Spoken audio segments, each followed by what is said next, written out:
BJP రాష్ట్ర అధ్యక్షుడిగా ఎన్ రామచంద్రరావు బాధ్యతలు స్వీకరించారు. తొలుత హైదరాబాద్ చార్మినార్ వద్ద ఉన్న భాగ్యలక్ష్మి అమ్మవారి ఆలయంలో ప్రత్యేక పూజలు చేశారు. అనంతరం అసెంబ్లీ ఎదుట గల అమరవీరుల స్మారక స్తూపం వద్ద నివాళులర్పించారు. అక్కడి నుంచి ర్యాలీగా బయలుదేరి బీజేపీ రాష్ట్ర కార్యాలయానికి చేరుకున్నారు. అంతకుముందు భాగ్యలక్ష్మి అమ్మవారి ఆలయం వద్ద రామచంద్రరావు మాట్లాడుతూ తెలంగాణ ప్రజల ఆశీస్సులు బీజేపీకి ఉండాలని కోరుకున్నట్లు చెప్పారు. బీజేపీ పట్ల ప్రజల్లో ఆదరణ పెరుగుతోందన్నారు.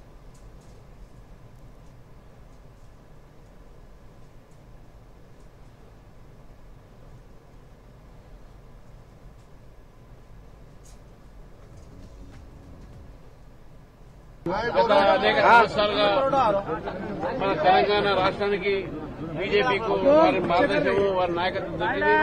మరి పార్టీ యొక్క రాజ్యాంగం ప్రకారము ప్రజాస్వామ్య పద్ధతిలో కార్యకర్తలు పార్టీ యొక్క అధ్యక్షుడు ఎన్నుకునేటటువంటి ప్రక్రియ పూర్తయిన తర్వాత భారతీయ జనతా పార్టీ పెరగాలి.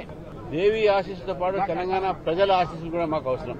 కాబట్టి ఆ తెలంగాణ ప్రజల ఆశీస్సుల కోసం తెలంగాణ సస్యశ్యామలంగా ఉండాలి, సుఖంగా ఉండాలి. తెలంగాణ ప్రజలు భారతీయ జనతా పార్టీని నమ్ముకున్నందుకు భారతీయ జనతా పార్టీ కూడా తప్పకుండా తెలంగాణ ప్రజలకు న్యాయం చేస్తుంది.